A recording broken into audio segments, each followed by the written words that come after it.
Bueno, buenos días chicos, a los que están conectándose. Vamos a continuar con la clase de electroquímica, la parte fundamentales, sobre todo, de lo que es el equilibrio de ecuaciones redox a partir de un método que se llama el método del ion-electrón. Este método consta, digamos, de hacer dos tipos de balance. Un balance de masa, como el que veníamos haciendo en estequiometría, y además le vamos a agregar un balance de carga, que es la parte que por ahí a lo mejor complica a la hora de evaluar y balancear una ecuación redox, pero que con algunas recomendaciones y con bastante práctica lo van a poder resolver tranquilamente. Entonces, este método se basa en un balance de masa y en un balance de carga. Tener en cuenta que los electrones que se pierden en la oxidación son los mismos que se ganan en la reducción. Es decir, para que haya una reacción redox, que recuerden que no todos los tipos de reacciones químicas son redox, la particularidad que tienen es que la reacción consta de dos semireacciones en las cuales teníamos una reacción de reducción y una de oxidación.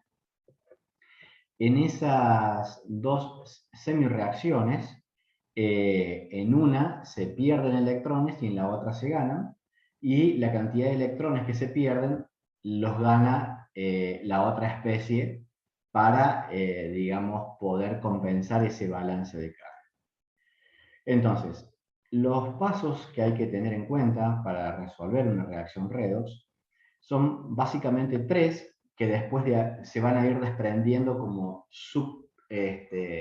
ítems de cada uno para tener en cuenta, pero que no son tan complicados. Y primero es escribir las dos hemireacciones o semireacciones que tienen lugar.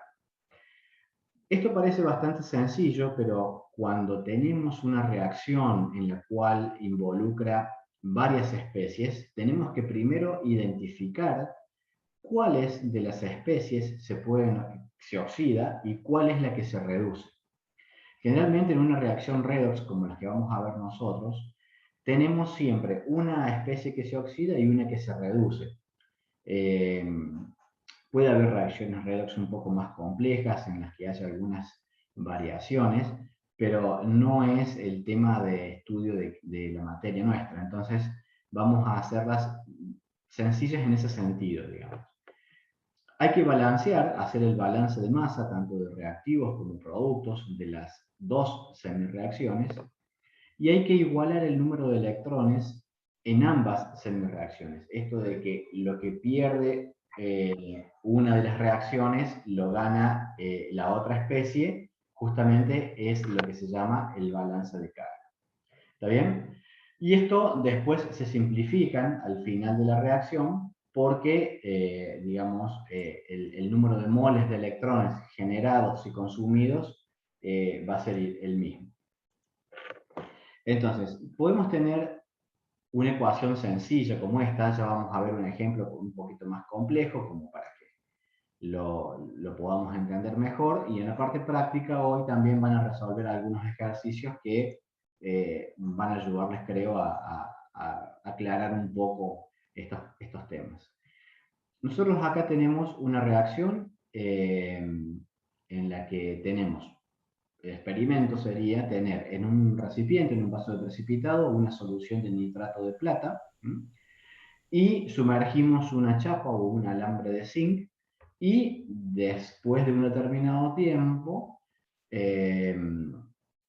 vemos que se produce, digamos, como una especie de partículas que se adhieren a la chapa de zinc. ¿Qué es lo que está sucediendo? De acuerdo a la ecuación, el zinc, en este caso, ¿cómo está acá? ¿Con qué estado de oxidación?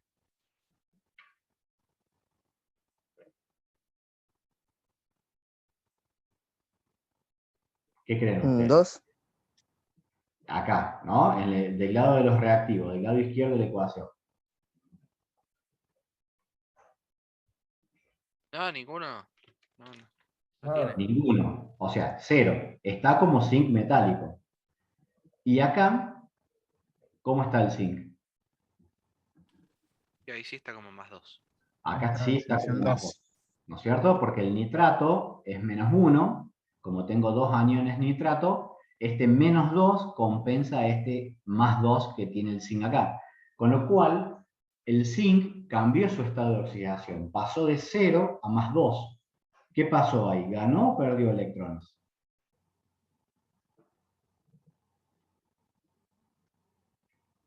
Perdió. Perdió electrones. Bien. Veamos ahora la plata. La plata, ¿cómo está con su estado, con respecto a su estado de oxidación? ¿Qué estado de oxidación tiene la plata en el nitrato de plata?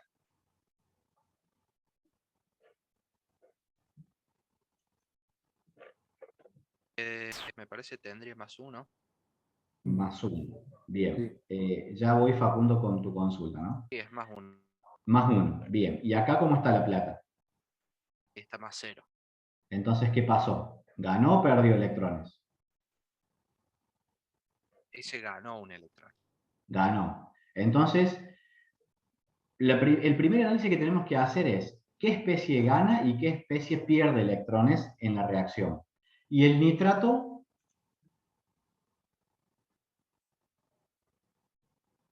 No, el trato no cambia. el nitrato no cambia. Bueno, perfecto. Eso se llaman iones espectadores y justamente son especies que no varían su estado de oxidación. Bien. Ahora, voy a la pregunta de Facundo, que me pregunta que no entiende por qué hay dos nitratos. ¿Me podés explicar un poco más, Facundo, qué es lo que no entendés? Porque veo que dice, no No, entendí por qué hay dos nitratos del todo. No. o sea, cuando cambio al otro lado, cuando hacemos el ajuste, aparecen los nitratos de zinc y este 2 no termino de entender de dónde sale. Es pregunta muy estúpida, pero igual. No, no, no, está bien. Bien, acá lo que hay que hacer en esta ecuación, en realidad, es lo siguiente. Eh, Nosotros tenemos acá, a ver, el nitrato de plata tiene, como este tiene esta oxidación +1, entonces yo tengo que tener un anión nitrato, uno solo. Cuando pasa acá tengo dos porque tengo que compensar las cargas +2 del zinc, ¿se entiende? Entonces, esta es la ecuación que yo tengo inicialmente. Hay algo más que hay que hacer acá para terminar de balancear, porque si yo tengo acá dos nitratos, no tengo dos nitratos acá. Creo que viene por ahí tu pregunta, ¿no es cierto? Sí, sí, era Bien, por ahí. bueno, ¿qué es lo que sucede? Ya vamos a desglosar un poco más el ejercicio y vamos a terminar de ver bien eh, qué es lo que pasa, porque esta es la reacción inicial que yo tengo, ¿bien? Pero Ajá. fíjense, es una cuestión de balance de masa que está bien observado, pero que después lo vamos a terminar de ver. Lo primero que hicimos fue identificar el cambio de estados de oxidaciones en cada una de las especies. Y vimos, como ustedes bien me dijeron, que el zinc pasa de zinc estado 0 a zinc +2 y la plata de +1 a 0 y el nitrato no cambia, o sea, el nitrógeno no cambia porque tenemos especies nitratos en ambos lados de la ecuación. Entonces, ahora lo que tenemos que hacer es escribir las dos semireacciones que tenemos, tanto la de oxidación como la de reducción. Entonces, la reacción o la semireacción de oxidación, yo voy a escribir que el zinc pasa a zinc más 2 electrones. Esto lo que me está diciendo es que el zinc pasó a zinc +2, con lo cual perdió 2 electrones. Entonces, lo que primero tengo que hacer es un balance de masa. Y en el balance de masa, yo tengo zinc de este lado de la ecuación y tengo zinc de este otro lado. Independientemente del estado de oxidación, digamos, la masa no va a variar porque esté como zinc o zinc +2, digamos. Pierde 2 electrones, que es despreciable, digamos, en ese sentido. Entonces, como ya tengo el balance de masa hecho, ahora lo que tengo que hacer es un balance de carga. ¿Para qué? Para compensar el estado cero de oxidación que tiene el zinc destilado. Entonces, zinc con estado más 2 electrones, este más 2 con este 2 menos 1, que está acá, me compensa, digamos, la carga equilibrándomela a cero. ¿Se entiende? ¿O no se entiende el balance de carga? Porque esta es la parte de donde es más complicada de verla, digamos. Con la plata sucede exactamente lo mismo. Yo tengo que plata está como más 1 y después pasa a plata 0. Entonces, lo que tengo que hacer es compensar ese balance de cargas agregándole un electrón, y esto obviamente multiplicado por un mol del producto va a ser un mol de electrones. Y en este caso, ahí voy chicos con sus preguntas, ¿no? En este caso, el más 1 con el menos 1 de acá compensa las cargas y hace que sean iguales a 0. ¿Está bien? Bien. Escucho preguntas. Profe, no lo entendí cómo es que dijo ahí donde está el 2 electrones, que dijo 2 menos 1. ¿De dónde saldría ese menos 1 que dijo usted? Acá yo tengo 2 por menos 1, porque, o sea, el electrón tiene una carga negativa. Sí, sí. ¿Bien? Listo, listo. No, no, pensé que era que le iba a restar, le iba a sacar otra vez otro electrón más. No. Lo que tienen que prestar mucha atención en las ecuaciones redox es a todos los subíndices que haya y superíndices que haya con sus respectivos signos. Porque interpretar mal un signo o un coeficiente puede hacer de que hagamos mal el balance. Por eso yo les digo que el balance de masa es fácil de verlo, porque yo tengo que tener la misma cantidad de moles de un lado que del otro de la ecuación. Ahora, el balance de carga, por ahí, cuesta entenderlo al principio, porque yo acá tengo más 2 y este 2 multiplicado por menos 1, que equivale a la carga de cada electrón, entonces hace que sea más 2 o menos 2 igual a 0. Y de este lado más 1 menos 1, 0, y compensa la carga de la plata de este lado. Ahora ¿Se sí. entiende? Sí, sí, ahora sí. Gracias, profe. Bien. ¿Alguien más quería hacer una pregunta? Porque dos alumnos me levantaron la mano al mismo tiempo y no sé bien si respondí o no a las preguntas de ambos. Profe, a mí me gustaría como que me refresques de dónde sacaría la info necesaria para hacer la primera etapa. O sea, sí, los estados de oxidación. Sí, de la tabla periódica.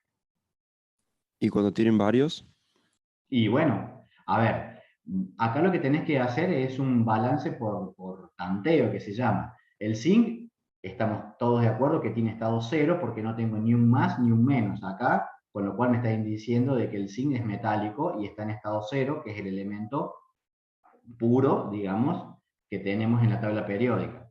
¿Estamos de acuerdo hasta ahí? sí, ¿O no? Bien. Pasemos acá. La plata. ¿Qué estado de oxidaciones tiene la plata? tendré que fijar, pero habíamos dicho Bueno, uno y qué más era. Más uno, 1. ¿no? Ok, Más 1. bien. Bien. Entonces lo escribo acá arriba. Más 1. Después, el oxígeno siempre actúa con menos 2. Entonces, menos 2 por 3, menos 6. Menos 6 más 1, menos 5. Entonces, el nitrógeno tiene que tener estado de oxidación 5 para poder equilibrar la carga de esta especie, digamos, del nitrato de plata. ¿Estamos de acuerdo? Si vamos al zinc, el zinc tiene 1 y 2, ¿no es cierto? No, 2, solamente 2. Me confundí con el cobre. El zinc tiene más 2. Entonces, si el nitrato tiene menos 1, tengo que poner un 2 acá para compensar. Esto es, digamos, equilibrio de ecuaciones, que es lo que vimos, digamos, en las primeras clases del año, tanto de balance de masa como de estado de oxidación en este caso. Bien, bien. Sí, ¿Bien? ahora se refrescó mejor, gracias. Bien, perfecto. Entonces, ahora tengo que ver algo acá. Fíjense, el zinc cuando se oxida entrega 2 moles de electrones y la plata, como tiene un estado de oxidación +1, digamos, necesita 1 mol de electrones. Entonces, no es que hay 1 mol de electrones que quedan dando vuelta por ahí.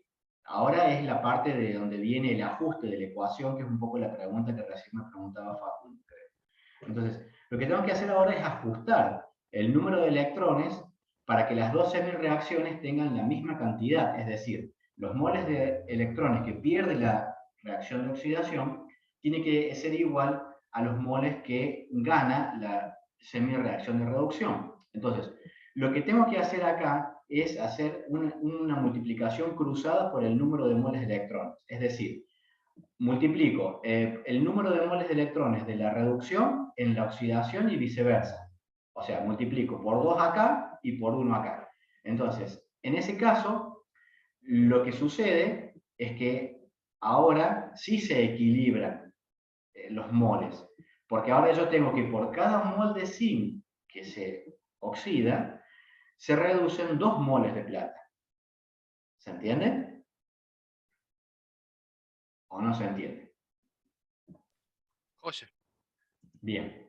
Entonces, ahora escribo la ecuación realmente como tiene que ser equilibrada.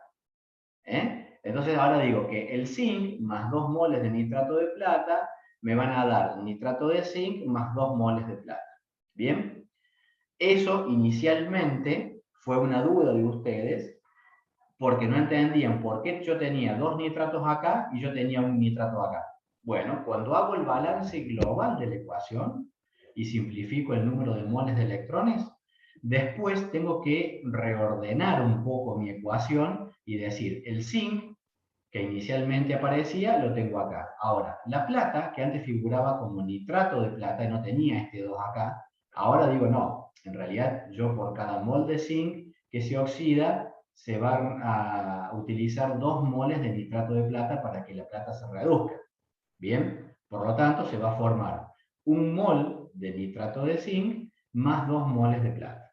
Bien, ese sería, digamos, la forma, digamos, de llegar a la ecuación global equilibrada a través del método del ion-electrón, en el cual nosotros hicimos un balance de masa y un balance de carga. El ejercicio generalmente no termina ahí, sino que a partir de ahí y de la ecuación equilibrada, nosotros podemos hacer todos los cálculos estequiométricos que querramos. Entonces, en la parte de electroquímica, ustedes van a ver que los ejercicios van a ser un poquito más largos. ¿Por qué? Porque primero van a tener que equilibrar la ecuación a través del método de ion-electrón y después hacer algún cálculo que el ejercicio les pida, como, qué sé yo, cuántos moles de plata se forman por cada tantos gramos de zinc que yo utilizo, si se generan compuestos gaseosos, cuántos litros de gas se producen con una reacción X. O sea, se pueden hacer después múltiples cálculos estequiométricos de distintas complejidades para llevarlo a cabo, digamos, a partir de un experimento cualquiera. Pero acuérdense que siempre tienen que llegar a la ecuación global equilibrada. Entonces, perdón. El ajuste de las reacciones redox se puede dar en 2 medios. O sea, podemos trabajar con distintos tipos de soluciones. Una es en medio ácido y otra es en medio básico. Nosotros vamos a solamente ver el método del ion-electrón con ajuste de ecuaciones en medio ácido. No vamos a ver la parte de ajustes de ecuaciones en medio básico porque es un poquito más compleja, es un poquito más larga la forma de ajustarlo, pero no es tan difícil. Pero bueno, como para simplificar un poco las cosas, ya hemos consensuado en algunos años atrás que el ajuste lo vamos a explicar y a dar como medio ácido y no en medio básico. Yo lo dejo acá para que ustedes vean, digamos, por si en algún momento a alguien le interesa, qué es lo que tienen que hacer si fuese en un medio básico. Pero bien, en un medio ácido nosotros tenemos que tener en cuenta que la reacción redox se está produciendo en combinación con algún ácido fuerte, que puede ser ácido clorhídrico, ácido sulfúrico, como los más comunes, para poder llevar a cabo la reacción. Entonces, lo que hay que tener en cuenta, cuando estamos en presencia de una reacción redox en medio ácido, es que los átomos de oxígeno, ¿bien?, que se pierden en la reducción, se forman moléculas de agua en la otra reacción, en la de oxidación. Y que los átomos de hidrógeno que entrega el ácido, digamos, va a tener que tenerlo en cuenta para compensar después las moléculas de ácido que se generan. Lo vamos a ver con un ejemplo, un poquito más complejo como el que está acá. Fíjense en que esta ecuación cambia un poco a lo que habíamos visto recién con la de zinc y la de plata. ¿Por qué? Porque tengo otras especies también. ¿Cómo me doy cuenta que es un medio ácido? Porque tengo acá ácido sulfúrico. En un medio básico tendré que tener una base como hidróxido de sodio, ¿bien?, o hidróxido de potasio en solución. Entonces, lo que primero tengo que tener en cuenta es que me van a dar la ecuación y tengo que identificar todos los estados de oxidación de las especies que yo tengo para ver quiénes son los que cambian de estado de oxidaciones y quiénes no. Entonces, arranco con el compuesto permanganato de potasio y veo que como el potasio tiene un estado de oxidación +1 y que el oxígeno es -2, entonces acá 4 por -2 es -8, +1, -7, tendré que fijarme si el manganeso tiene estado de oxidación +7 para poder equilibrar, lo cual es correcto. Después voy a la molécula del ácido sulfúrico. Y digo, bueno, a ver, el hidrógeno en un ácido actúa como +1, entonces tengo +2 en este caso, ¿no? -2 por 4, -8, -8, +2, -6, el azufre está con estado de oxidación +6. Me voy al yoduro de potasio, +1 del potasio, -1 del yodo. Bien. Paso a los productos ahora. Digo, a ver, esta reacción me produce sulfato de manganeso más yodo, más sulfato de potasio, más agua. Bien, veamos, el manganeso, ¿qué estado de oxidación tiene? Si el oxígeno sigue siendo -2 por 4, -8, y el azufre es 6, para que esta molécula sea eléctricamente neutra, porque yo acá no tengo signos, ni positivo ni negativo, el manganeso tendrá que tener un estado de oxidación +2. Entonces yo acá identifique, digamos, como una de las primeras especies que cambió su estado de oxidación. El manganeso pasó de +7 a +2. Ahora, veamos, el azufre no cambió su estado de oxidación, sigue siendo +6, el oxígeno sigue siendo -2. Veamos ahora qué pasa acá. Se forma yodo.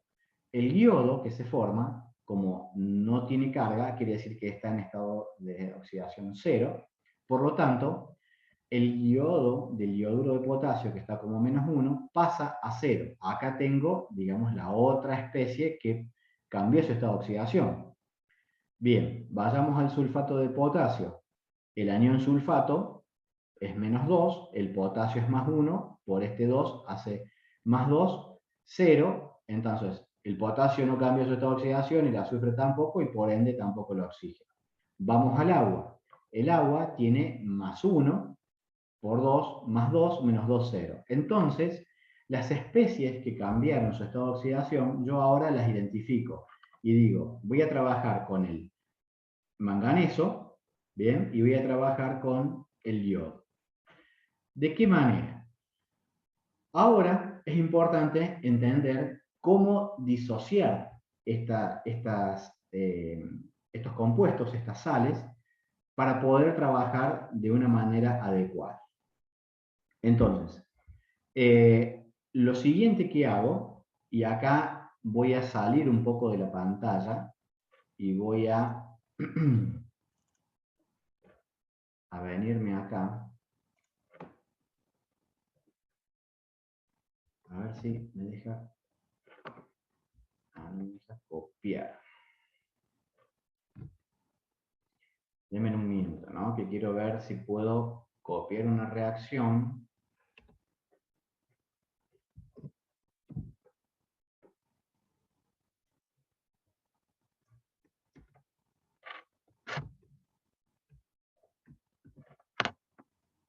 Pero no me deja la pantalla. Bueno, están todos viendo la pizarra, ¿no es cierto? Sí. Bien.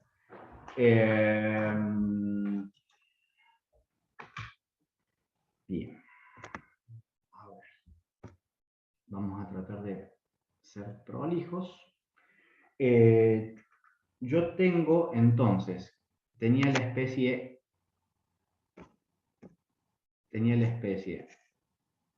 permanganato. Bien.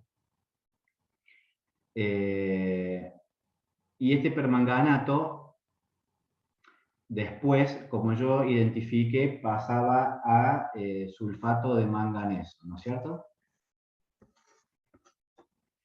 Y por otro lado, yo tenía que el dioduro de potasio después pasaba a esto.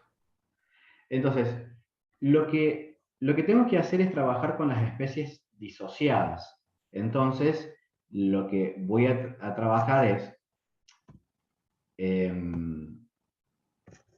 voy a trabajar con esto, y ahí dejamos. Entonces, cuando hago así, tengo que ponerle un signo menos acá, porque yo saqué la especie potasio. ¿Bien? Y del otro lado, pongo acá esto, y tengo el yodo que se me generó. Y por otro lado, como el sulfato es una especie que no cambia su estado de oxidación, entonces lo dejo así y pongo que el manganeso es más 2.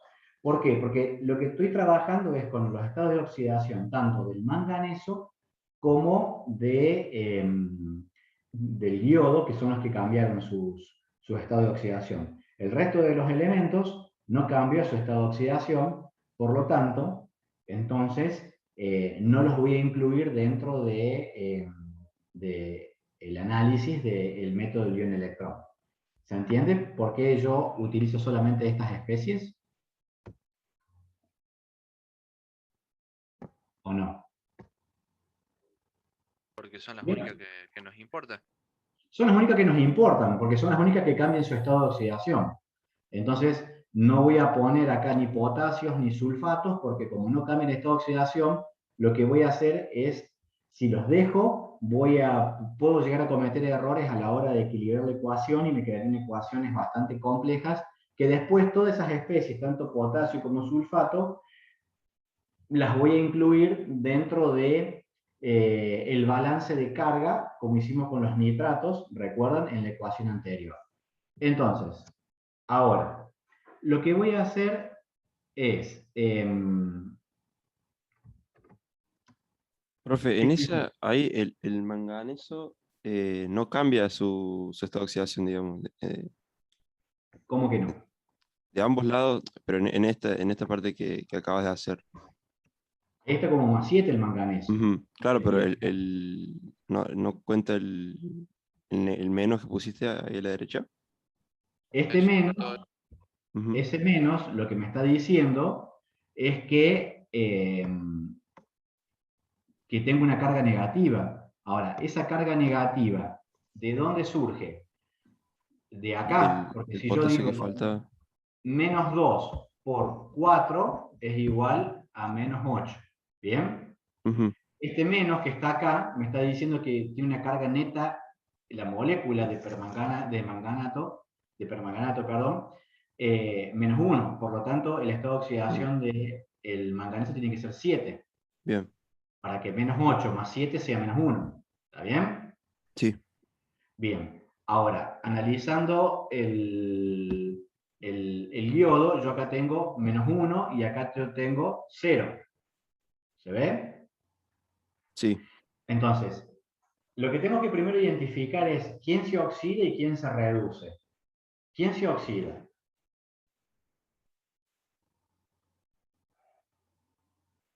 ¿Por qué cero, profe? ¿Cómo? ¿Por qué cero queda? Y porque es una molécula, está con estado de oxidación 0. No tiene carga, es una molécula de yodo. Ah, bien, bien. Eléctricamente es neutra. Lo que pasa es que yo acá muchas veces omiten ponerlo, pero yo se los agrego para que ustedes para que entiendan, digamos, que acá el estado es 0, para que hagan el análisis entre menos 1 y 0 que pasó, y entre menos 7 y más 2 que pasó. ¿Qué pasó con el manganeso? Estaba como más 7 y pasó a más 2. ¿Qué hizo? Se ¿Perdió o oxidó. ganó? ¿Eh? Se redujo. Se reduce. Bien, entonces gana electrones, por lo tanto se reduce. Por lo tanto, el yodo tendrá que oxidarse. Y vamos a Sí. ver si... Y sí, pues lo pierde. Porque acá, ¿qué hizo? Tengo menos 1 y acá tengo 0. Entonces, ¿qué hizo acá? Pierde electrones, por lo tanto, se oxida. ¿Bien? Entonces, ¿quién es el agente reductor y quién es el agente oxidante? El agente oxidante sería el manganeso. Bien, el agente oxidante es el manganeso porque se reduce y el agente reductor es el yodo porque se oxida. ¿Bien? Ok, listo. Identifique quiénes son las especies que se oxidan y quiénes son las especies que se reducen. Ahora, voy a borrar y voy a poner reacción de oxidación. Bien, ya dijimos que era el yodo. Entonces, yo tengo yodo y pasaba a yodo molecular. Entonces, lo primero que tengo que ver es si el balance de masa. Yo acá tengo 2 yodos, ¿lo ven? Y acá yo tengo 1. Entonces tendré que poner un 2 acá para compensar los moles de yodo. ¿Bien? Ahora, hago el balance de carga. Yo acá tengo una carga y acá no tengo ninguna. Por lo tanto, ¿qué tendré que hacer? Agregar 2 2 electrones. moles de electrones. Entonces, ahora hago un chequeo. Digo, tengo 2 yodos acá, tengo 2 yodos acá. Tengo menos 1 por 2, menos 2. 2 por menos 1, menos 2 acá. Entonces ahí tengo el balance de carga y el balance de masa hecho para la reacción de oxidación. ¿Bien? ¿Se entiende? ¿O no se entiende? Sí, sí, se entendió. Bueno, ahora vamos al permanganato, bien, que esa era la fórmula. Y vamos a poner acá manganeso más 2. Balance de masa. Tengo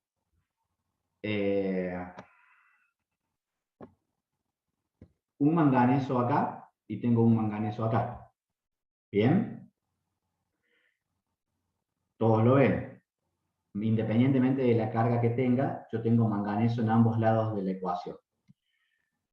En una de las partes de los pasos que había que tener en cuenta para resolver la ecuación, decía de que los átomos de oxígeno van a parar al agua, o sea, que yo tengo que tener en cuenta que por tantos átomos de oxígeno tengo que formar tantas moléculas de agua para compensar esos oxígenos. Entonces, ¿qué es lo que voy a hacer? Del otro lado de la ecuación, yo no tengo oxígenos del lado del manganeso, más 2.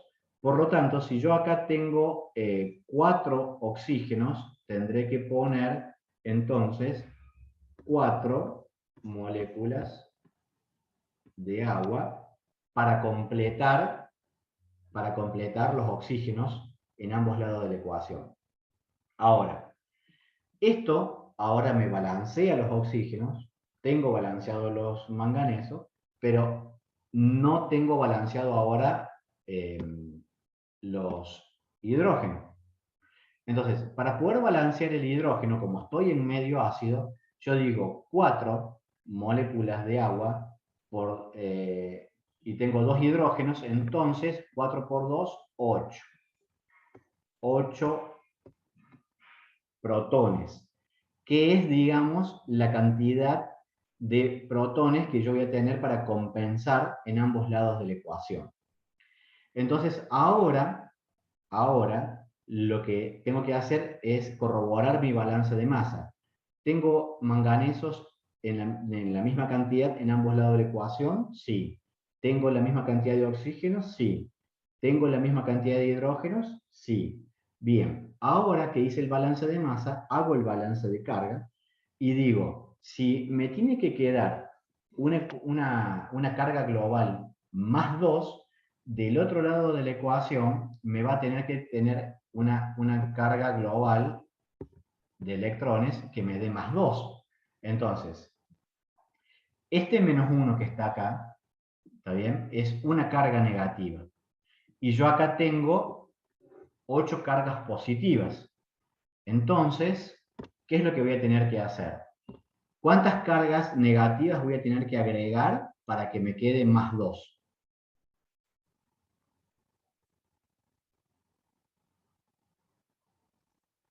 ¿Una sola? ¿Eh? ¿Una? ¿Del lado izquierdo? Sí, del lado 5, izquierdo. profe. 5. Ah, no, ¿Por sí. qué? Menos 5, menos 5, menos 1, menos 6, más 8, más 2. ¿Está bien? Entonces la carga acá global neta es más 2 también, igual que acá. ¿Se entiende? Si ustedes se fijan, es la cantidad de moles de electrones que pierde el manganeso cuando pasaba de más 7 a más 2 también. ¿Bien? Entonces, tienen que hacer el análisis tanto en masa como en cargas, para que les equilibre la ecuación. Una vez que ustedes tienen ya las dos semireacciones, tanto de oxidación como de reducción, equilibrada, lo que tengo que ver es si los moles de electrones son los mismos. Y yo acá tengo 5 moles de electrones acá, y acá yo tengo 2 moles de electrones. Entonces, lo que tengo que hacer es multiplicar a la ecuación de oxidación por 5 y a la de reducción lo voy a tener que multiplicar por 2. ¿Para qué? Para que se me equilibren los números de moles de electrones, porque acuérdense que los moles de electrones que pierde uno los gana los otros, la otra especie. Entonces, de esa manera, digamos, multiplicando, cruzado por el número de moles de electrones, me va a dar 10, y esos 10 moles de electrones los voy a tener tanto en la parte de oxidación como en la de reducción, que quiere decir que los que se pierden de un lado se ganan del otro. Entonces, una vez que yo hice esto, no solamente elimino los moles de electrones, sino que tengo que escribir toda la ecuación, digamos, multiplicado. Acá yo voy a tener 10 ioduros ¿Está bien? Y multiplico este 5 por este 2 acá, pero después tengo que utilizar, digamos, los reactivos de la reacción de reducción. Entonces, en este caso, voy a poner que tengo 2 por el permanganato más 16 protones, ¿está bien? Y del otro lado voy a tener 5 iodos más 2 manganesos más 2, ¿está bien? Más 8 moléculas de agua y ¿qué más? Y nada más, ¿no es cierto? Entonces, ahora lo que tengo que ver es con las especies que me quedaron, cómo armar la ecuación global. Entonces, veamos. Estos 10 ioduros, lo que me está indicando es que voy a tener, entonces, 10 ioduros de potasio, más el 2 del permanganato me va a decir que yo tengo 2 permanganatos de potasio. Bien. ¿Qué más? Estos 16, esto tienen que tenerlo en cuenta, esto por ahí a lo mejor es difícil de verlo. Estos 16 protones provienen del ácido que era el ácido sulfúrico que ustedes tenían. Por lo tanto, yo acá voy a tener que escribir ácido sulfúrico, ¿está bien? Pero como yo tengo 16 protones, yo tengo que agregar 8 moléculas de ácido sulfúrico porque, ¿por qué? Porque este 8 por este 2 me están dando los 16 moles de protones que yo veo ahí. ¿Está bien? Y del otro lado de la ecuación voy a tener los 5 ioduros más teníamos el manganeso, estaba como sulfato de manganeso. ¿Está bien? Entonces, esto va a ser así, más las 8 moléculas de agua. Y ahora lo que me está faltando compensar, es la cantidad de potasios, porque de este lado yo tengo 10 potasios que provienen del yoduro de potasio, entonces yo acá voy a tener que poner el potasio, así, porque estaba como sulfato de potasio, como sulfato de potasio, ¿está bien? Y me fijo en la cantidad de aniones sulfato que tengo 8 del lado izquierdo, y del lado derecho tengo 1 por parte de es un 2 acá, perdón, acá va un 2, porque tengo 2 manganesos, entonces acá voy a agregar 6 del sulfato de potasio Profe, para... como que se quedó quietito el lápiz y no vemos qué está señalando si no escribe. Ah, Ahí está, ahora sí. ahora sí, perdón. Entonces, yo acá tenía un 2, ¿está bien? De este 2 que sale acá, ¿está bien? Entonces tengo 2 sulfatos de manganeso. Por lo tanto, tengo que agregar 6 sulfatos de potasio para equilibrar. Y de esta forma me debería quedar equilibrado todo. Si hago el balance, a ver, potasios acá tengo 10 y 2 son 12, 6 por 2 son 12. Iodo tengo 10 de este lado, 5 por 2, 10. Bien, dos manganesos, con los oxígenos. Está bien, profe. Está bien equilibrado. A ver, ¿es un lío? Sí, es un lío. No, no lo es. No. Pero, no sé, espero que se haya entendido cómo analizar, digamos. Lo más importante está acá arriba. Lo más importante está acá arriba, digamos. Identificar qué especie se oxida, qué especie se reduce y hacer correctamente el balance de masa y el balance de carga. Después, todo lo que surge debajo es importante porque acuérdense que la ecuación global es la que después les va a permitir realizar cálculos, pero es importante que hagan bien el balance. ¿Vamos? Profe, Sí, los moles de potasio lo hace por tanteo, ¿verdad? Al sí, último. es por tanteo. Exactamente. Tengo que fijarme acá, si yo acá tengo 10 y 2 son 12, tengo que agregar 12 potasios de algún lado que aparecen con el sulfato de potasio y multiplicado por 6 en este caso. ¿Eh? Claro, es lo último que queda por balancear, digamos. Exactamente, lo último que se deja por balancear es eso, justamente. Bien. Bueno, acá obviamente está más prolijo todo. Pero bueno, la idea era hacerlo y resolverlo para que vean de dónde salen los moles de electrones y todos los otros distintos coeficientes de la ecuación. Una vez que llego a la ecuación, la equilibro y me queda la ecuación final equilibrada. ¿Bien?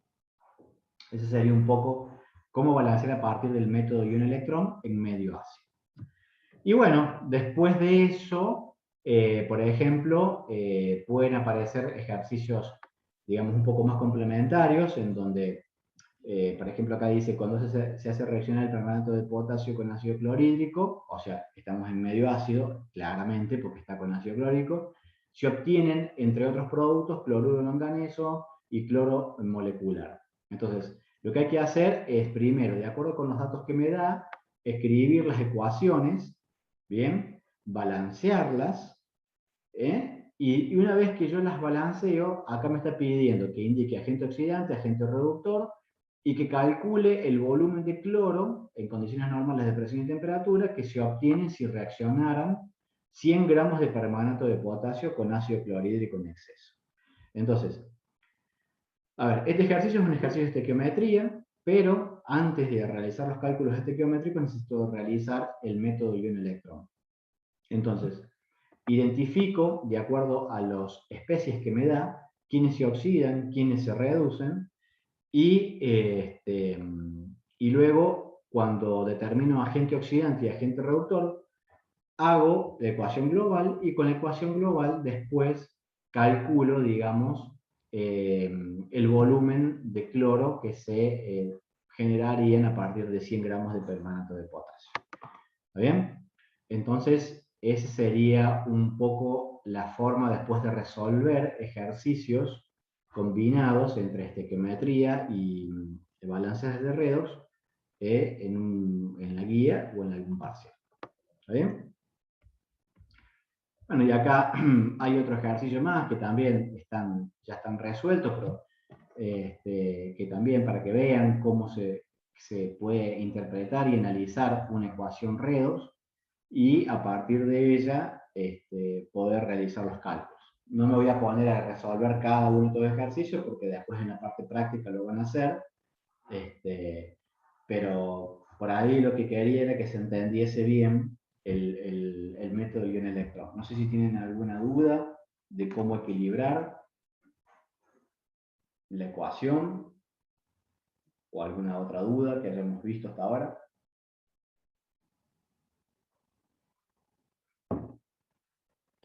No, a la hora de armar la reacción molecular global, simplemente vemos cómo era la reacción inicial y agregamos las especies que faltarían, los elementos que faltarían, y después corroboramos que esté balanceado y estaría bien, ¿verdad? Exacto, Bien. exacto. Así es. tienen que verificar con la ecuación inicial que tienen y por tanteo, como recién me decía uno de sus compañeros, agregar tantas moléculas de las especies que hacen falta para compensar. ¿Está bien? Es así. Profe, si nosotros haríamos el balance tradicional, ¿nos quedaría igual la ecuación al final o nos quedaría diferente? El balance tradicional, me estás diciendo cuando hacíamos estequiometría. Sí, sí, de estequiometría. Claro, lo que pasa es que si ustedes a la ecuación inicial la balancean estequiométricamente, no están teniendo en cuenta la cantidad de moles de electrones y todas las cargas que se producen. Entonces, el balance de masa no sería correcto hacerlo de esa forma porque ustedes no saben cuántos moles de electrones está perdiendo una especie y está ganando la otra, y en función de eso yo necesito agregar cierta cantidad de moléculas de oxígeno como moléculas de agua estando en medio ácido. Entonces, yo no puedo primero hacer el balance de masa y con el balance de masa hecho hacer el análisis de la semirreacción de oxidación y la semirreacción de reducción. ¿Me explico? O sea, en este caso hay que hacer al revés ahora. Hay que hacer primero todo el balance de las semirreacciones, teniendo en cuenta balance de masa y balance de carga, y luego al final se hace el balance de masa global. ¿Está bien? Bueno. Bien. Vamos con, entonces, con la parte del método de ion-electrón, ya lo vimos la parte de ecuaciones redox, que es un agente oxidante y que es un agente reductor. Ahora, ¿qué es lo que vamos a ver?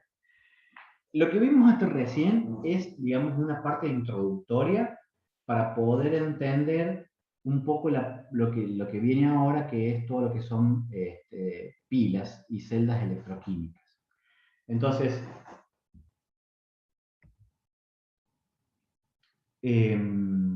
lo que vamos a hacer ahora es utilizar todos estos conceptos para aplicarlos en experimentos o en ejercicios que ustedes vean después en la parte práctica.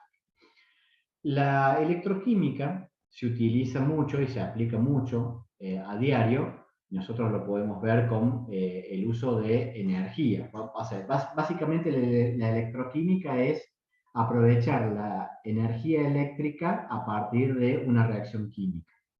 Entonces, hay reacciones que se van a producir de forma espontánea, como en el caso de las pilas o baterías, y hay otros tipos de reacciones en las cuales no son espontáneas, pero yo necesito que se produzcan, como por ejemplo un proceso de cataforesis para el tratamiento de la chapa, o algún recubrimiento que yo necesite, que lo hago a partir de otro proceso que se denomina electrolítico. Bien, y ya vamos a ver cuáles son las diferencias entre ambos. Entonces, la electroquímica es, digamos, el área de la química que estudia la conversión de energía química en energía eléctrica y viceversa. Y estas reacciones tienen una particularidad que implica, digamos, el intercambio de electrones a partir de este tipo de reacciones redox. Por lo tanto, es importante haber entendido todo lo que vimos anteriormente para después hacer los cálculos que van a hacer ustedes. Entonces, a ver, tenemos básicamente dos tipos de celdas o células electroquímicas.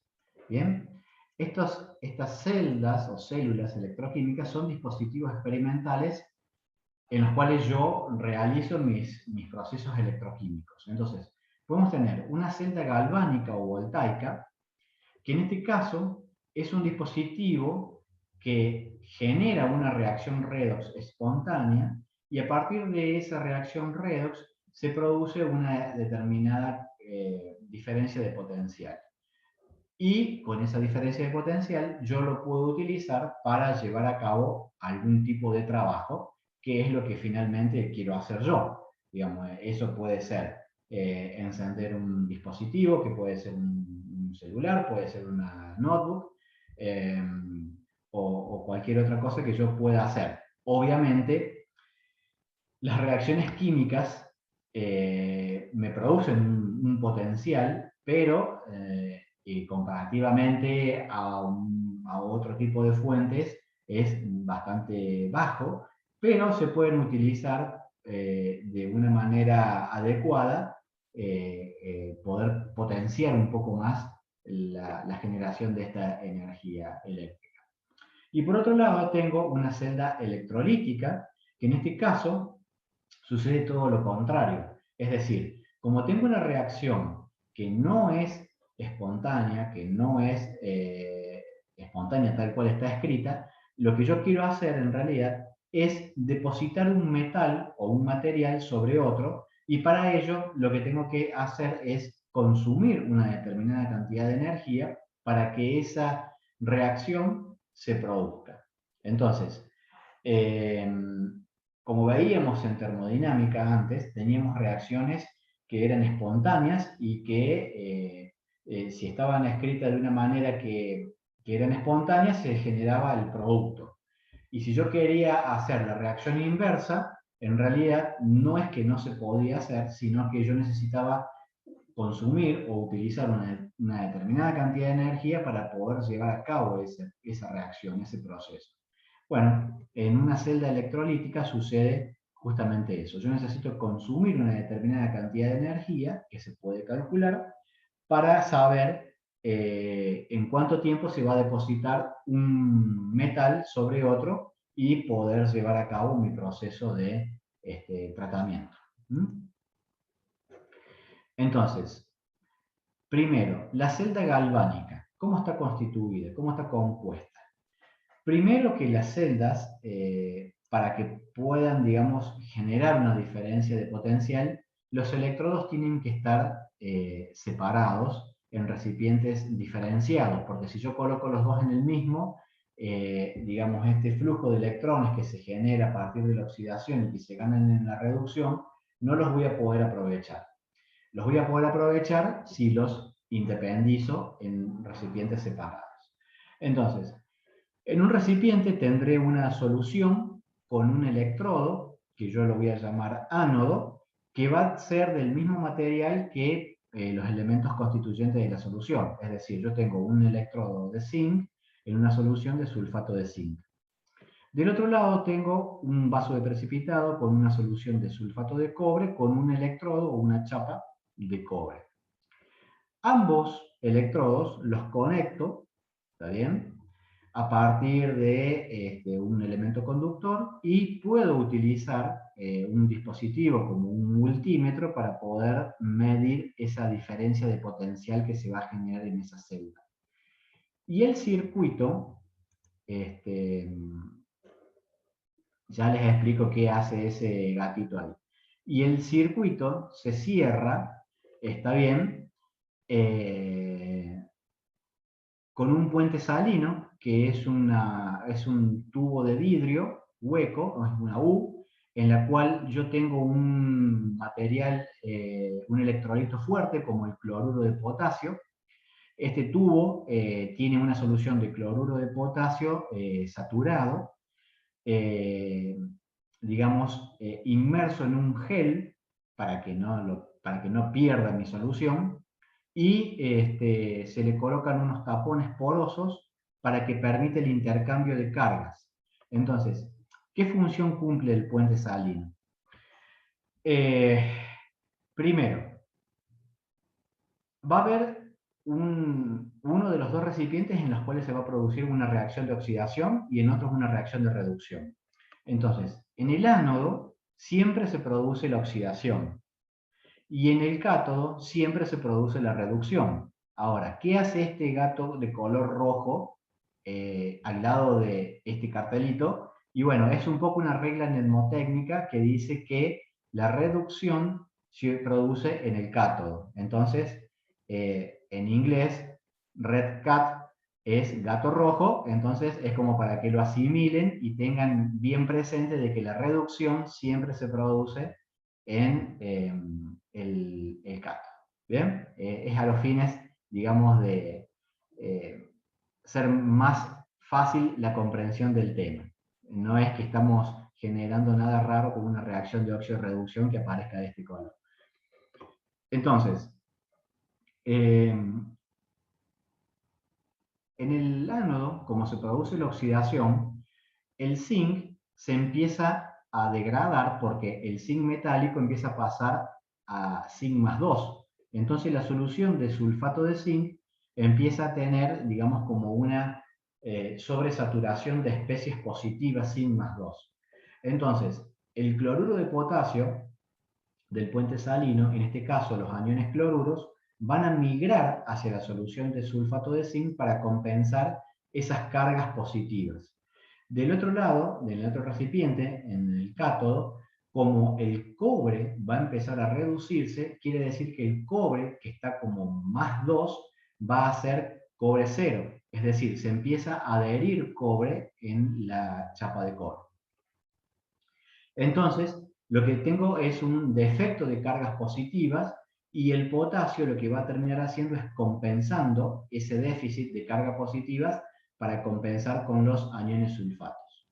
Entonces, globalmente la reacción de oxidación va a ser zinc, que pasa a zinc más 2 moles de electrones, y el cobre va a tomar esos 2 moles de electrones para formar cobre metálico. ¿Bien? Hasta acá es lo que nosotros vimos como ecuaciones a partir del método del ion-electrón, que yo lo podría equilibrar tranquilamente porque ya lo vimos con los distintos pasos que utilizamos. Lo que por ahí restaría saber, si por ahí no lo han preguntado, es por qué el zinc se oxida y por qué el cobre se reduce. ¿Y por qué no sucede lo contrario? ¿Por qué no el cobre se oxida y el zinc se reduce? ¿Qué creen ustedes? ¿Puede ser? ¿No puede ser? Estaba pensando eso, pero no. Estaba pensando eso, pero no Según la sabría decir tendencia por de qué. cada uno de ganar o perder electrones. ¿La electronegatividad puede ser eso? Como dice el compañero. La electronegatividad. Bueno, las propiedades periódicas, vayan recapitulando un poco algunos de los temas, porque las partes de propiedades periódicas las vamos a volver a utilizar nuevamente en esta parte, puntualmente en el análisis de especies que se oxiden, especies que se reducen. Lo podemos dejar como un gran interrogante, que lo vamos a ver al final. ¿Está bien? Lo que yo les estoy como tirando un poco la pregunta es como para que piensen un poco por qué sucede de esta forma y por qué no sucede lo contrario. O sea, ¿qué es lo que hace que el zinc se oxide y el cobre se reduzca? Evidentemente hay algo que hace que esto suceda de esta manera y que tiene una explicación. No es que se produce una diferencia de potencial determinado y que si invierto, digamos, los electrodos va a suceder exactamente lo mismo. No. Ya vamos a ir viéndolo, ya lo vamos a ir viendo. Bueno, esta imagen un poco explica un poquito más lo que recién veíamos anteriormente, pero se los resumo: la oxidación en el ánodo, la reducción en el cátodo. Bien, eso es lo más importante. Eso es lo más importante. Lo que se produce es una diferencia de potencial que yo lo voy a llamar como FEM, o fuerza electromotriz, o potencial de celda. Y ese potencial de celda es el que yo puedo medir a partir de un multímetro. Bien, algunas unidades que vamos a utilizar, más que nada después cuando veamos en la clase siguiente, toda la parte de termodinámica mezclada con óxido reducción también. como para que tengan en cuenta. ¿Está bien? Y ahora, algo que es importante también es cómo plantear, cómo escribir el diagrama de celda. En la celda anterior que yo tengo, que se llama pila de Daniels, que es una celda en la cual experimenta una diferencia de potencial entre el zinc y el cobre, lo que está sucediendo en realidad es que el zinc está como estado 0, como metálico, y pasa a zinc más 2, y me está indicando que se está oxidando, y el cobre que se está reduciendo. Entonces, ¿cómo los planteo a las reacciones de celda? Pongo zinc sólido, siempre los estados de agregación, por favor. Zinc sólido que pasa a zinc más 2 acuoso. Esta doble barra lo que me está indicando es el puente salino. ¿Bien? Y del otro lado de la reacción, del recipiente donde está sumergido el cobre, lo que está sucediendo es que el cobre más 2 está tomando esos moles de electrones que está perdiendo el zinc y los está utilizando para formar cobre metálico. Vamos a trabajar con soluciones 1 molar, o sea, las condiciones van a ser estandarizadas y van a ser concentraciones 1 molar, temperatura de 25 grados o 298 Kelvin y presión atmosférica de 1 atmósfera. ¿Bien? Entonces, en ese caso, eso lo que me indica es el puente salino. Ahí lo que me está indicando son las dos semireacciones, tanto de oxidación como de reducción, que es lo que yo veía recién en el método de un electrón. Esta es la forma de leer una celda. Lo que me está diciendo acá es que el zinc está pasando a zinc más 2, con lo cual se está oxidando, y el cobre más 2 está pasando a cobre, con lo cual se está reduciendo. Y las semiecuaciones o hemireacciones de oxidación serían esta para el zinc y esta para el cobre. ¿Bien? Entonces, la oxidación se da en el ánodo, la reducción se da en el cátodo. ¿Bien? Bueno, ahora, ¿cómo determinamos cuál especie se reduce y qué especie se oxida? O sea, eso es lo que tenemos que ahora tratar de entender. ¿Por qué el zinc pasa de zinc a zinc más 2 y por qué el cobre pasa de cobre más 2 a cobre?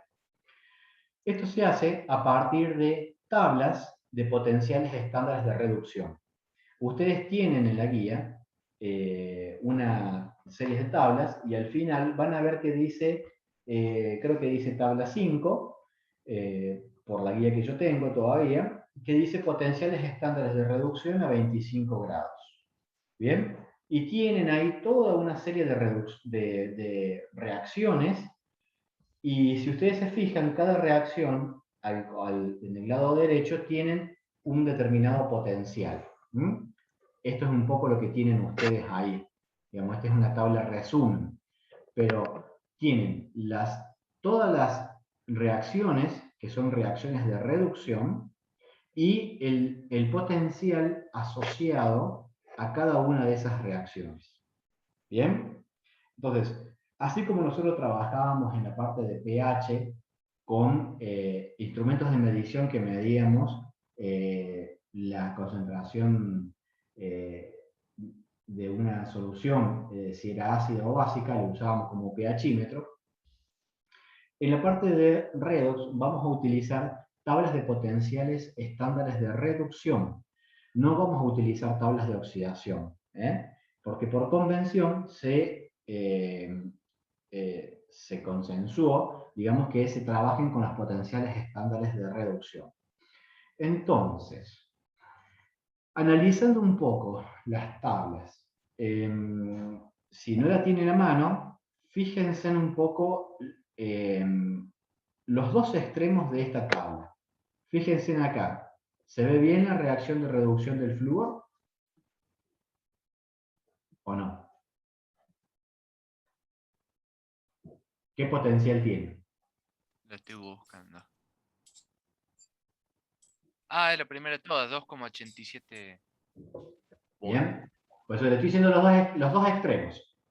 Flúor. Vámonos al otro extremo, litio. ¿Qué potencial tiene? El litio no se alcanza a ver en la pantalla ¿No de se Zoom, ve? pero lo Claro, tengo el acá último en es la vario, tabla. creo. Menos Bueno, 3,04. Es menos menos, 3,04. menos 3,04. ¿Bien? Ahora, ¿por qué, pregunta de examen, por qué el potencial de reducción del flúor es positivo y por qué el potencial de reducción del litio es negativo? El flúor tiene tendencia a ganar electrones Bien. y el Y el litio litio, al revés. Tiene tendencia a entonces, perder un electrón. exactamente. Si lo vemos desde el punto de vista de la afinidad electrónica, el flúor tiene más afinidad que el litio. ¿No es cierto? ¿O no? Sí, Por lo tanto, el potencial del flúor va a tender a ser positivo porque, digamos, naturalmente el flúor tiende a aceptar electrones. Si yo al litio le quiero incorporar un electrón para reducirlo, el potencial de ese lo que me está indicando que el valor negativo es que en realidad se está como resistiendo a que le den un electrón, porque en realidad el litio naturalmente tiende a perder electrones por su baja afinidad electrónica, bien, y por su baja energía de ionización. ¿Estamos de acuerdo? sí. Ojo que estamos empezando a mezclar conceptos, ¿eh? Así que tengan Estamos mucho cuidado. hablando de afinidad electrónica y energía de ionización. Bien, hagan un poco de memoria. Hagan un poco de memoria y fíjense en la parte de propiedades periódicas cuando hablábamos de un análisis más cualitativo, ¿eh? No hablábamos tanto de cálculos, sino más cualitativo, ¿qué sucedía? ¿Y por qué? Acuérdense en esto, que el litio, como tiene un efecto de espantallamiento sobre un solo electrón, le es más fácil perderlo a ese electrón que tiene ahí y que no ganar electrones. Por eso, entonces, estos potenciales de reducción me permiten a mí entender qué especie tiene más tendencia a oxidarse y qué especie tiene más tendencia a reducirse. Por eso, en la celda que planteada anteriormente entre el cobre y el zinc se está oxidando y el cobre se está reduciendo. ¿Por qué? Porque de acuerdo a los potenciales de reducción de tabla que vimos acá, el cobre tiene mayor tendencia, el cobre tiene un potencial de reducción de cobre más 2 a más 2 electrones a cobre de 0,34. ¿Está bien? 0,34 volt. Y el zinc, si yo me fijo, está por acá abajo, es de menos 0,76. Entonces, por eso el zinc se oxida, porque tiene un potencial de reducción negativo. Me está indicando de que en realidad el zinc no tiene tendencia a aceptar electrones, sino que tiene más bien tendencias a perder electrones. Y el cobre, como tiene un potencial de reducción positivo, me está diciendo que es más afín a aceptar electrones, por lo tanto es el que se va a reducir. Entonces, ahora es como que cierra un poco más el diagrama de celda que recién veíamos y yo puedo justificar de esta manera, digamos, por qué está planteada tal cual está escrita y no al revés. Al revés, para que se produzca la reacción inversa, es decir, que yo pueda depositar zinc, tengo que pasar de una celda galvánica en el cual el potencial es, digamos, es una celda espontánea, a una celda electrolítica.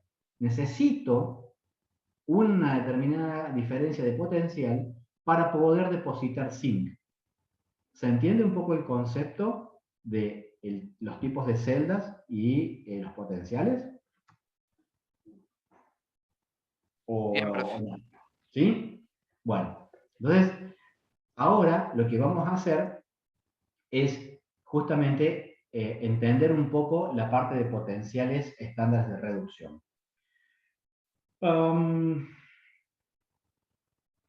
Creo que es hora de un recreo, ¿no? Vendría bien. Viene bien, ¿no es cierto? Bien, vamos a hacer un recreo de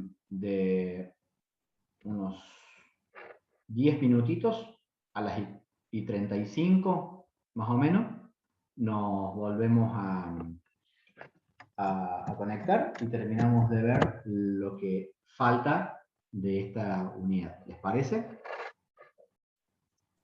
Listo, perfecto. Bueno. Perfecto.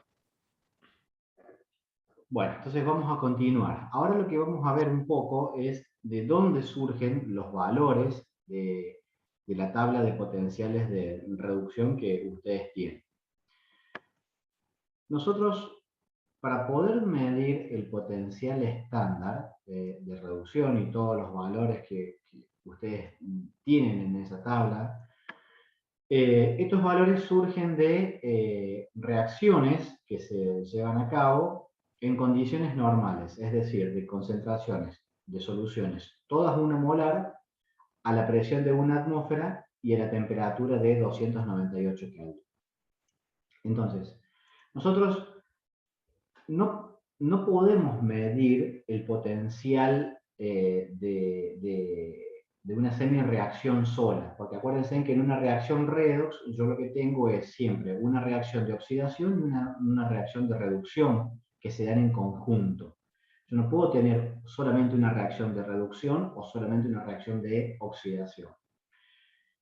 Por lo cual, entonces, yo necesito utilizar, además del electrodo, del material que yo quiero medir cuál es su potencial de reducción, compararlo contra otro electrodo que me permita a mí obtener un valor. Entonces, lo que se utiliza es un electrodo llamado, un electrodo de referencia, que se llama electrodo estándar de hidrógeno, que es un electrodo, digamos, que yo tengo un alambre de platino sumergido en una solución de ácido clorhídrico en el cual se le hace burbujear hidrógeno, y se toma a este electrodo como un electrodo de referencia con un potencial asociado de 0 volt. Si ustedes se fijan en la tabla de potenciales de reducción, la tabla está dividida como en dos partes, digamos. Una parte donde tengo todos los potenciales más negativos y en la otra tengo todos los potenciales más positivos. Y hay un punto de corte que es justamente el potencial cero, que es el del electrodo estándar de hidrógeno. Bien, entonces, al tomar como este electrodo, como un electrodo de referencia, lo que yo mida con respecto a este electrodo me va a dar un potencial de reducción del elemento que yo quiero analizar. Entonces, en este caso, si yo quiero ver qué potencial de reducción tiene el elemento zinc, para pasar de zinc a zinc más 2, entonces lo conecto en mi solución de sulfato de zinc, armo el puente salino, conecto toda mi celda y conecto mi celda como de que el electrodo de zinc fuese el que se va a reducir. Entonces, cuando yo mido el potencial, lo que estoy viendo en realidad es que el potencial que me da es un potencial negativo. Y ese valor negativo lo que me está indicando es que en realidad el zinc no se está reduciendo, sino que se está oxidando. Y el que se reduce es el potencial estándar de hidrógeno, es el que está trabajando, digamos, como el cátodo. Y el zinc en realidad no es el cátodo como yo pensaba que era, y es en realidad el ánodo. Entonces, ese valor negativo lo que me está indicando es que el zinc no se reduce tan fácilmente, sino que tiene más tendencia a oxidarse. ¿Cómo se calcula el potencial de celda? Con una ecuación donde se restan los potenciales de reducción. Por eso se trabaja con tablas de potenciales de reducción. Entonces, la ecuación sería el potencial de celda igual a el potencial del cátodo menos el potencial del ánodo. Entonces, en este caso, el potencial del cátodo es 0 ¿Está bien? Y el potencial del ánodo me va a dar, en realidad, ese menos 0,76 volt, que yo lo puedo medir, además, y es el valor que yo obtengo como potencial estándar de reducción. Entonces, ya sabemos que el zinc tiene tendencia más a oxidarse que a reducirse. Lo mismo podría hacer con el cobre, es decir, plantear mi celda con el electrodo de referencia de hidrógeno y ahora mido. Y cuando yo mida, el valor que me va a dar va a ser igual a 0,34. Entonces, ese valor de 0,34 volt, lo que me está indicando es que el cobre tiene tendencia a reducirse, porque tiene un potencial de reducción positivo, y el valor medido es de 0,34 watts. Entonces, así se hace con cada una de las reacciones que ustedes tienen en sus potenciales, en sus tablas, perdón. Y habrá tablas un poco más completas, otras no tanto. Las que ustedes tienen, digamos, es una de las más completas, donde tienen por lo menos la mayoría de las reacciones que generalmente surgen de los ejercicios que tienen en la guía y también que pueden surgir en un examen o en un parcial. ¿Bien? Entonces, planteado eso, ahora, si yo vuelvo a la celda inicialmente que había puesto en la filmina con la celda de esta pila de Daniel, lo que yo hago es decir, bueno, tengo mi diagrama de celda, acá lo tengo, mi diagrama de celda. Ahora, si yo conecto el zinc en el ánodo y el cobre en el cátodo, entonces ahora cuando utilizo la ecuación del potencial de celda, el potencial del cátodo menos el ánodo, el potencial del cátodo va a ser el del cobre, acá es cobre más 2 que pasa a cobre, y zinc más 2 que pasa a zinc. Yo lo que tengo que utilizar, más allá de que hay una especie que se oxida y una que se reduce, es siempre potenciales de reducción. ¿Está bien? Acá está escrito que es el potencial del cátodo menos el potencial del ánodo. Yo, obviamente, ya sé que en el ánodo se va a producir la oxidación. Pero en la ecuación del potencial de celda, utilizo solamente los valores de potenciales de reducción. Y esto se los aclaro para que no se confundan, porque si el valor del potencial de reducción del zinc es de menos 0,76, y yo digo, no, pero en realidad el zinc no se reduce, sino que se oxida, el signo va a tener que cambiar. Por lo tanto, utilizo el más 76. En realidad eso estaría cometiendo un error porque estaría calculando mal el potencial de celda. Siempre utilicen esta ecuación con los potenciales de reducción y de esa manera no le van a errar, digamos, a la hora de hacer el cálculo. ¿Por qué? Porque la ecuación es el potencial de reducción menos el potencial de oxidación. Nuevamente, insisto, esto es el potencial del ánodo, pero tengo que utilizar el de reducción. Entonces pongo 0,34 menos, y si le coloco el signo que corresponde al potencial de reducción del zinc, que es menos 0,76. Por lo tanto, el potencial de celda global es de 1,10 volt, y es el potencial que me va a entregar una celda compuesta por soluciones 1 molar de sulfato o nitrato de zinc y de potasio. ¿Está bien? Pero tengan en cuenta eso siempre, que en la ecuación del potencial de celda siempre utilicen los valores con sus respectivos signos de los potenciales de reducción. Bueno, a ver, esto que ven acá ustedes, esta imagen que está acá, es lo que vamos a hacer después en un trabajo práctico en aula, digamos, se los voy a mostrar. Esto inicialmente lo hacíamos en clase con todos los alumnos, o sea, yo tengo una plaqueta que compré, que es una plaqueta Arduino Uno. Esta plaqueta me ayudó a programarla un un ingeniero electrónico que trabaja acá en el centro de la facultad, en el SICA, donde yo trabajo, y preparamos soluciones 1 molar de sulfato de cobre y de sulfato de zinc. Yo acá tengo unas chapas de cobre y zinc, armé la celda y conecté los electrodos a mi multímetro para poder medir, digamos, la diferencia de potencial que me entregaba la celda, y con una interfaz gráfica puedo obtener la información a través de la plaqueta y llevarla a mi compu y poder graficar o poder tener lectura de lo que yo estoy viendo. Si se fijan, 1.04 me da acá, 1.04 estaba dando en ese momento ahí. Obviamente el potencial va variando porque también no es instantáneo lo que me marca el multímetro respecto a lo que me puede leer la plaqueta, pero está en esos órdenes. ¿Y por qué daba un poco menos que 1,10? Porque probablemente las soluciones estaban un poquito más diluidas, o porque estaban ya, se consumen las especies y por lo tanto el potencial me daba un poco menor.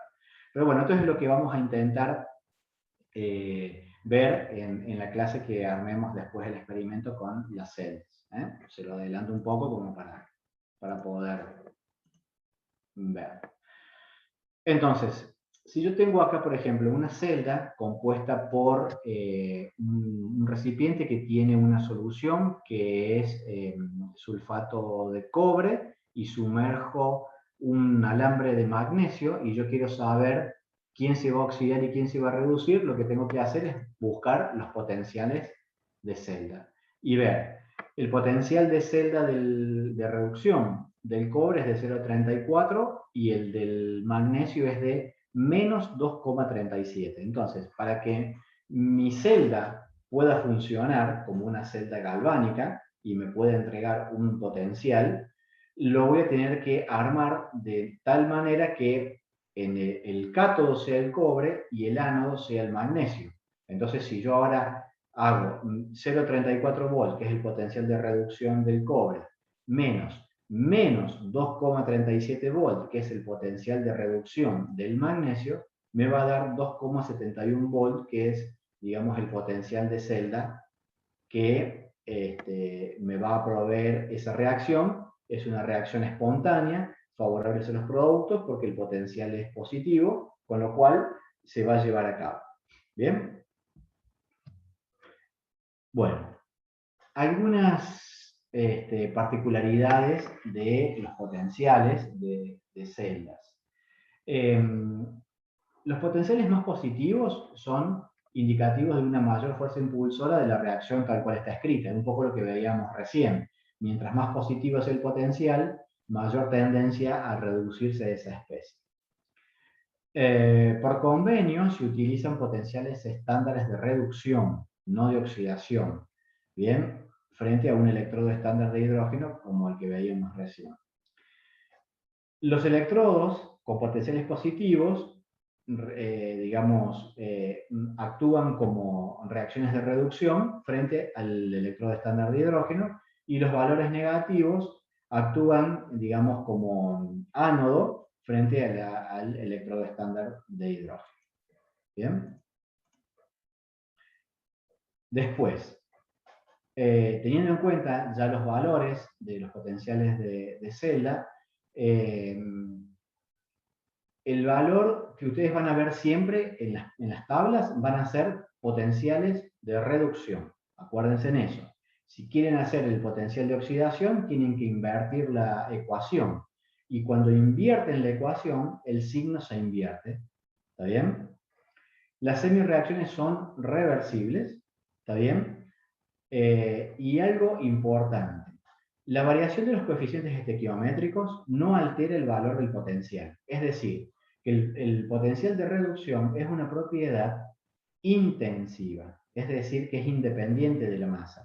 Yo, por más que multiplique por 2, por 3 o por 4 a una semireacción, el potencial de celda de esa semireacción no se va a multiplicar por ese coeficiente. Si ustedes ven lo que habíamos analizado en la ley de Hess, en la parte de termoquímica, que a una ecuación cuando yo la afecto por un coeficiente, el valor de la entalpía o de una propiedad termodinámica también se ve afectado. ¿Por qué? Porque era una propiedad extensiva. En este caso, el potencial es una propiedad intensiva que no depende de la masa. ¿Bien? Eso se ve en las baterías porque vienen algunas que son de níquel cadmio, por ejemplo, que son como las AA. Y vienen en formato AA, AAA, formato D, diferentes tamaños, pero siempre tienen el mismo voltaje, que es de 1,2 voltios.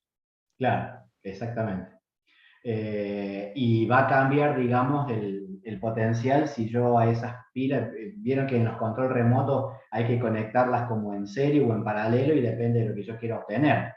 O sea, si yo necesito, por ejemplo, 3, 4 pilas de 1,5 volt conectadas en serie, me va a sumar ese potencial para obtener un determinado potencial para poder accionar un control remoto o no sé, un dispositivo eléctrico o electrónico como un juguete, por ejemplo. Entonces, es así, digamos, eso es una propiedad intensiva.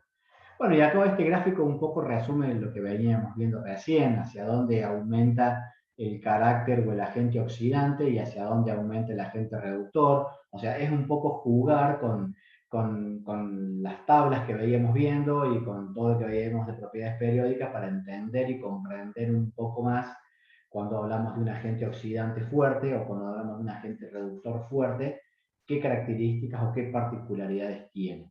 ¿Está bien? Entonces, eso podríamos verlo con este dibujo. ¿Bien? Ahora, acá, por ejemplo, hay un problema que me parece interesante verlo como para terminar de redondear y entender un poco lo que es los potenciales de celda y cómo plantear los potenciales de celda. ¿Está bien? El problema que ustedes van a tener va a depender, obviamente, de su enunciado y de lo que les pida. Entonces, tienen que leerlo detenidamente para entender qué especie se comporta como ánodo y qué especie se comporta como cátodo. Entonces, yo acá lo que me está preguntando es, ¿cuál es la FEM de una celda? ¿Está bien? Que está compuesta por un electrodo de cadmio en una solución de nitrato de cadmio y un electrodo de cromo en una solución de nitrato de cromo. Entonces, lo que primero hago es, siempre conviene dibujar o graficar la celda para entender dónde están los electrodos, cómo se lo componen, y eso un poco nos ayuda a agilizar y a practicar un poco más toda la parte conceptual del diagrama de celda. Después, lo que tengo que ver es decir, bueno, a ver, yo tengo los potenciales de reducción, tanto del cadmio como del cromo. El cadmio, más 2 electrones, es de menos 0,40 volt, y el cromo, más 3 electrones, es de menos 0,74 volt. Entonces, ¿por qué? Si yo tengo dos especies con potenciales negativos, lo cual me está indicando que en realidad no tienen una capacidad de reducirse tan fácilmente, sino que más bien tienden a oxidarse, ¿por qué a la celda la planteo como la escribí acá? Como que en el ánodo planteo al cromo y en el cátodo planteo al cadmio. Si son dos potenciales negativos ambos dos. Y son negativos, pero son diferentes. Bien, son negativos y son diferentes, estamos todos de acuerdo. ¿Y? A ver, vamos. Pero la vamos a ver la diferencia de tabla. potencial no es positiva. ¿Cómo? La diferencia de potencial no quedaría positiva. Supongamos que sí, que da positiva. La pregunta es, ¿por qué coloco al cromo como ánodo y al cadmio como cátodo? Si las dos son especies que tienden más a oxidarse que a reducirse. Pero al estar así, ¿no como que buscan equilibrarse? ¿En qué sentido? ¿Equilibrarse por qué? ¿Cómo?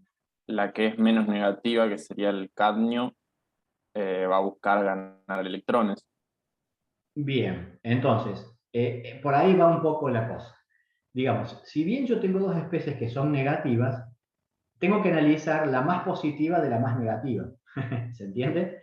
Por eso, el cadmio tiene un potencial de reducción que tiene mayor tendencia a ganar electrones que el cromo. Por eso lo planteo de esa forma. Porque yo lo que quiero ver, yo ya sé que si planteo al revés, no me va a dar positivo. ¿Está bien? Porque esto va a ser, esto negativo, menos esto, o sea, menos 0,4, o sea, sería menos 74, menos 0,4 sería más 0,4. Pero me estaría dando 0,34, menos 0,34. Entonces, planteado como el cromo, como cátodo en vez de ánodo, no sería factible. Entonces, la planteo al revés a la celda. ¿Por qué? Porque veo que el cadmio tiene una mejor tendencia a reducirse que la que tiene el cromo, si bien los dos son negativos. De hecho, entonces, lo planteo de esa forma y digo menos 0,4 menos 0,74, porque acuérdense que son siempre potenciales de reducción. Entonces, me da un potencial positivo. Bajo, relativamente bajo, pero no deja de ser espontánea la celda tal cual está escrita. ¿Se entiende? Si le hubiese planteado al revés, me hubiese dado menos 0,34. Con lo cual ahí yo digo, no, pará. El cadmio, en realidad, no puede ser el ánodo, tiene que ser el cátodo, sí o sí. ¿Bien? Entonces, tengan en cuenta eso siempre. Porque se pueden confundir y a priori pueden decir, no, como los dos potenciales son negativos, entonces el potencial de celda es negativo, por lo tanto la celda no es espontánea. No, hay que justificarlo, haciendo el cálculo. ¿Bien? Si me hubiese dicho... Sí. O sea, digamos que siempre la FEM tiene que ser positiva, digamos. No sé si siempre tiene que ser positiva. O sea, para que sea espontánea, sí, siempre. Para que sea espontánea, la FEM tiene que ser siempre positiva. Ahora, el valor de la FEM va a estar condicionado por el tipo de celda que yo plantee y cómo la plantee. O cómo me la pidan que la plantee en el ejercicio, ¿no? ¿Me explico? Si yo acá le hubiese dicho, ¿será posible armar una celda con el ánodo en el cadmio y el cátodo en el cromo? Y ustedes plantean esta celda, pero al revés. Y hacen el cálculo y les va a dar menos 0,34 volts. Y me dicen, no, de esa manera no es factible. Va a ser espontánea al revés. Si yo planteo en el ánodo el cromo y en el cátodo el cadmio. ¿Bien? Sí, profe, perfecto, ahí se entendió. Tengan cuidado cómo el problema los va guiando y qué les va pidiendo. O sea, estamos todos de acuerdo en que siempre que sea positivo va a ser espontáneo. Ahora, no siempre a mí me van a dar un problema en donde yo tenga que calcularlo y que me dé positivo. Estará, digamos, en la forma correcta de plantear el diagrama de celda y cómo yo lo interpreto para poder escribirlo bien y calcularlo bien. Bueno, a ver. Hasta ahí todo lo que es la parte de cálculo, toda la parte de concepto. Lo que quiero ver es un poco el tipo de celdas, como para entenderlas, pero esto, digamos, es más complementario, si se quiere, porque nosotros vamos a remitirnos más a la parte más de cálculo, más de equilibrio de redox, y no tanto a la parte de celdas voltaicas. Es un tema interesante, muy lindo, y en el cual se puede ampliar un montón. Pero bueno, no nos darían también todas las clases para poder hablar de todo esto y tenemos que todavía terminar de ver algunas cosas. Básicamente las células voltaicas se dividen en dos, en primarias y en secundarias. Las primarias son las que no pueden cargarse, como las pilas AA, AAA, en el caso de que no sean recargables. Hago la aclaración porque ahora vienen de ese tipo. Y celdas secundarias en las cuales son reversibles. Dentro de las primarias tenemos pilas secas, pilas de mercurio, por ejemplo, y dentro de las secundarias tenemos, por ejemplo, los acumuladores de plomo, que son las baterías de los vehículos, y las distintas variantes de todas las celdas, níquel, cadmio, ion litio y todas las que están surgiendo últimamente, que se fabrican con el fin de que sean, digamos, más estables, que puedan ser más durables, que se puedan cargar mucho más rápido, y todo lo que facilite y mejore nuestra vida diaria, que hace años atrás no lo teníamos porque no lo conocíamos, o porque no estaba desarrollado en realidad a una escala más industrial, si bien hace muchos años que se viene estudiando e investigando sobre estos temas. De hecho, después, más adelante, les presento una filmina sobre un premio Nobel que se dio a partir de estudios de electroquímica, que es de varios científicos que en realidad no es que de un día para el otro descubrieron y desarrollaron esto, sino que tuvieron casi toda su vida investigando. Entonces, bueno, a ver, dentro de las pilas o las baterías comerciales, cómo están compuestas, digamos como que tenemos el ánodo y el cátodo dentro de la misma estructura, separados y diferenciados por distintas capas, que, digamos, todo esto es lo que vendría a ser como la pila que veíamos en esos vasos de precipitado con las chapitas sumergidas. Obviamente, por una cuestión práctica, no podemos tener pilas de ese tipo porque manipularlas sería totalmente impráctico y hasta peligroso, y digamos, desarrollan baterías o pilas con estructuras que sean mucho más fácil de transportar y de utilizar. Y acá tienen un poco las reacciones tanto de oxidación como de reducción, tanto en el ánodo como en el cátodo, y qué es lo que se produce y cuál es el potencial que me termina entregando. Todo esto es lo mismo que vimos con el método ion-electrón y con todo lo que vimos de potenciales estándares de reducción hasta recién, con reacciones quizás un poquito más complejas, pero que no dejan de ser reacciones redox. Bien, después tenemos distintas variantes, pasábamos de las pilas comunes o l'Enclaché, como las que se conocían inicialmente, pila seca, a las pilas alcalinas, que, digamos, son mucho más estables, entregan un mejor potencial, pero el funcionamiento es siempre el mismo. Reacciones de oxidación, reacciones de reducción, diferencia de potencial, 1,5 volt en este caso también. Las pilas de Profe, ¿cuál sería el mercurio. compuesto más contaminante de la pila? ¿Cómo? ¿Cuál es el compuesto más contaminante de la pila? Los metales que se utilizan, el zinc, hay muchas que utilizan zinc, bueno, antes se utilizaba mercurio también, bueno, los acumuladores de plomo, las baterías con plomo, todo lo que sean metales pesados, o sea, metales como el plomo, como el zinc, como el cadmio, como el cromo, son todas especies que, digamos, depositadas de una manera inadecuada, pueden llegar a oxidarse, y la especie esa, en muchos casos, las especies oxidadas, los metales, se introducen dentro de la cadena alimenticia a través de el suelo, por medio de las plantas, y se produce un fenómeno que se llama fenómeno de biomagnificación, en el cual toda la cadena alimenticia va incorporando y va aumentando la concentración de un determinado metal en el cuerpo hasta que llega al humano.